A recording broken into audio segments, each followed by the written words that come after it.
The Urban League presents.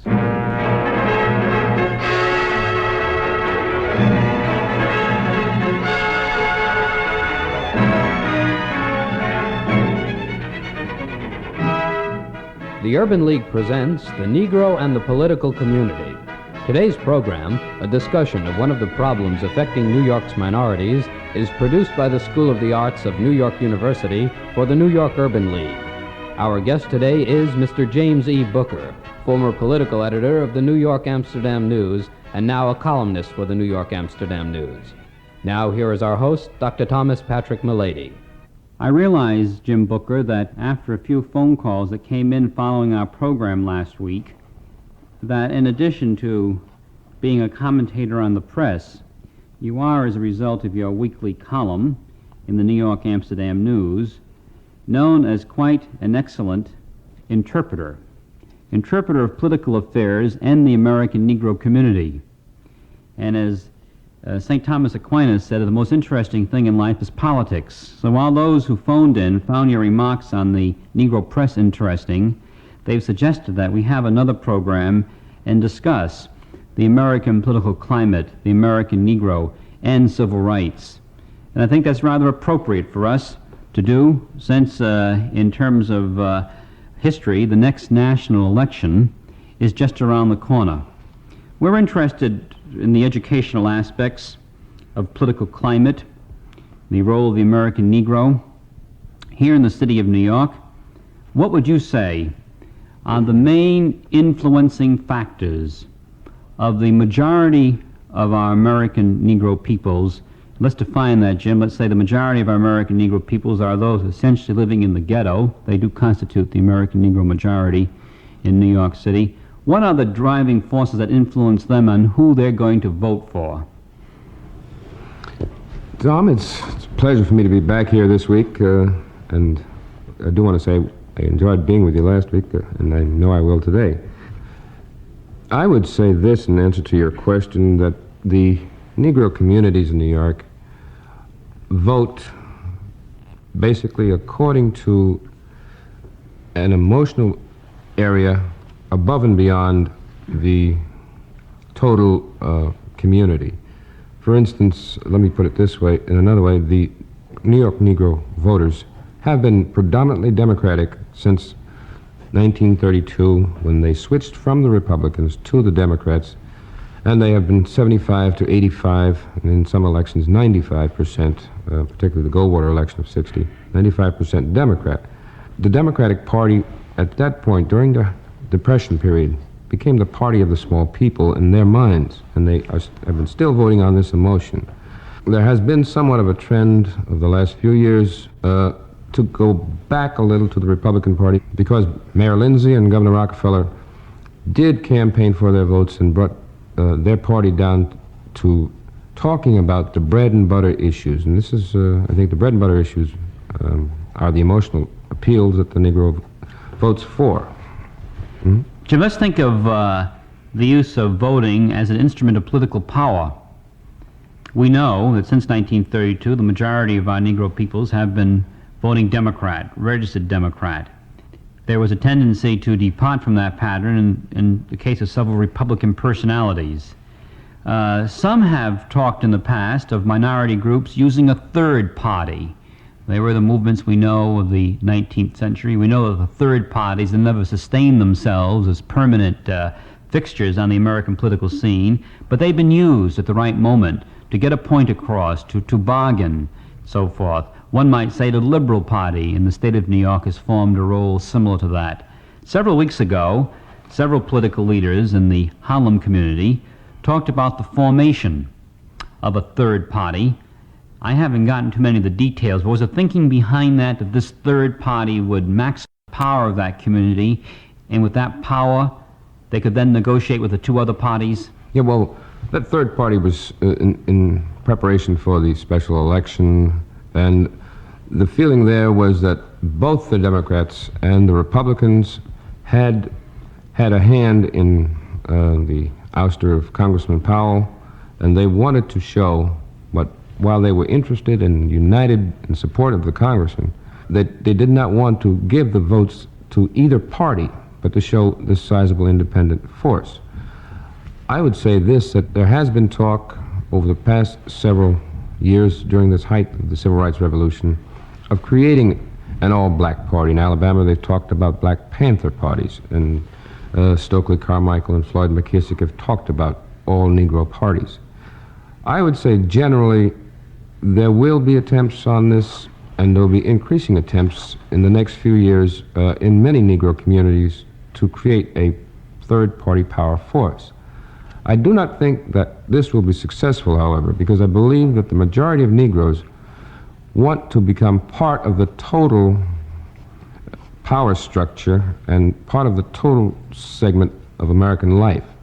Unfortunately, they have not had many real opportunities for complete integration into the total political picture, but you'll find most Negroes will go with the Democratic or Republican parties when they finally go, and they will not accede to all Negro or all black parties as such, mainly because they know that they cannot win with an all-black party unless it is an all-Negro community, and they don't need it. In other words, Jim, you see the development of a third party in an American Negro community as a temporary phenomenon used as a means to gain power, but not as part of a permanent picture. Very definitely. Jim, I think that we're quite a few months now past the introduction of that two-word slogan, Black Power. Not to devote a program to it, but to reflect for a moment on it from a political point of view. It received a great deal of headlines. There are those who immediately put on it the label of racism. On the other hand, there are those who have looked at it and felt that in terms of the tradition of the American pluralistic society, there was something not too unusual about this technique. That is the maximizing of the power of a minority group so that it could go in and negotiate with more predominant groups. Would you comment, now that we're a few months behind the headlines, on black power and the political community and the American Negro? The use of black power phrase, to me, was, and the emotion that it's created, to me, was very amusing, really. But it was tragic in the sense of the reaction it developed and the fear that it developed within the white community. I believe that those who, well, let me put it another way, the Negro community does not have all of the basic essentials that it needs, and so it must go to the dominant community to try to bargain to get a better deal, a better shake. And quite often he has to do this by agitation. And in terms of agitation, quite often you have to use different tactics in order to get a better deal.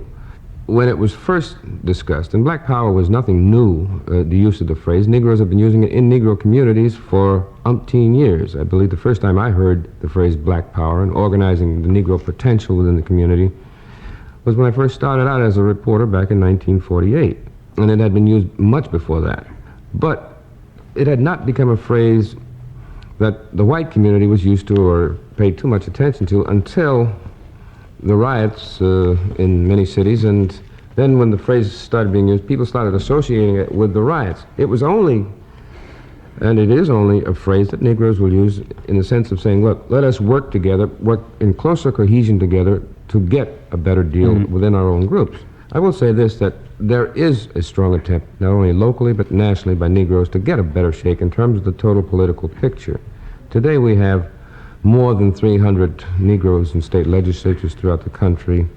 And in New York, we have many Negroes, I would say 13 Negroes in the state legislature. But one of the things that's unfortunate about this is that they are all from ghetto areas.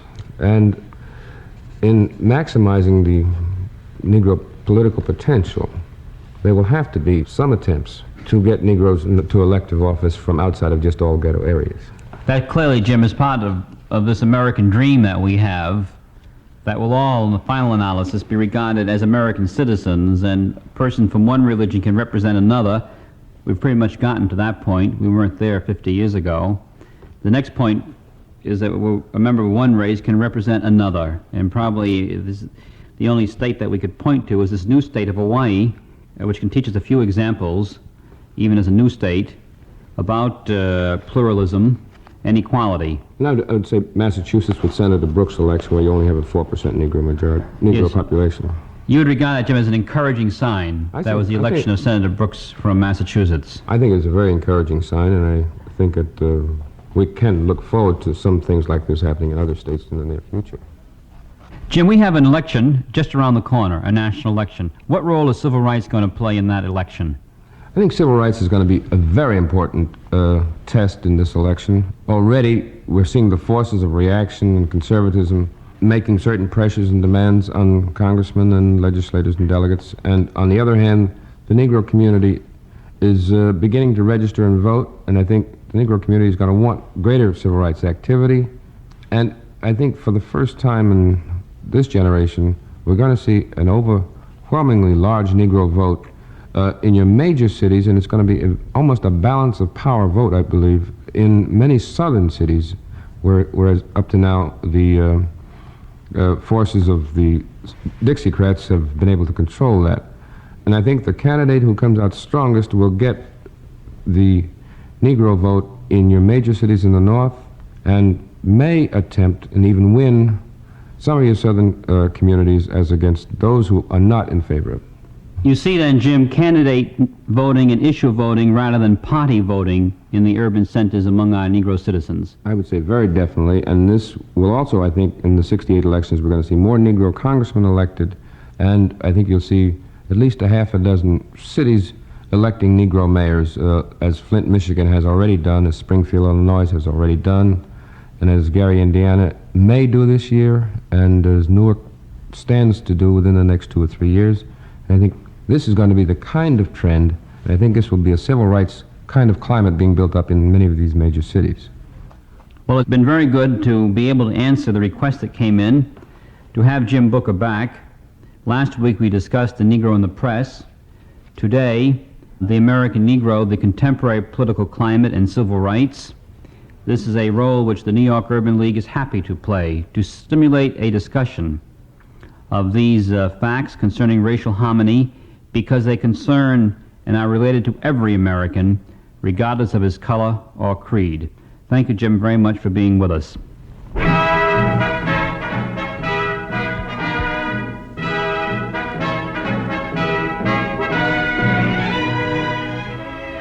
The Urban League Presents is produced by Professor Irving Falk and directed by Werner Freitag. Production assistant Randall White.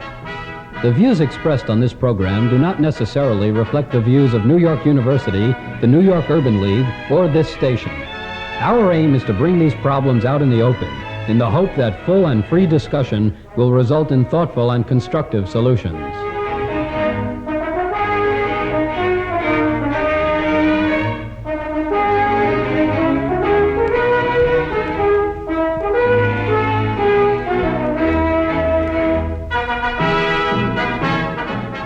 For further information on the Urban League's campaign to achieve equal opportunity for Negroes and other minorities in housing, education, employment, and social services, write to the New York Urban League, 204 West 136th Street, New York, New York, 130.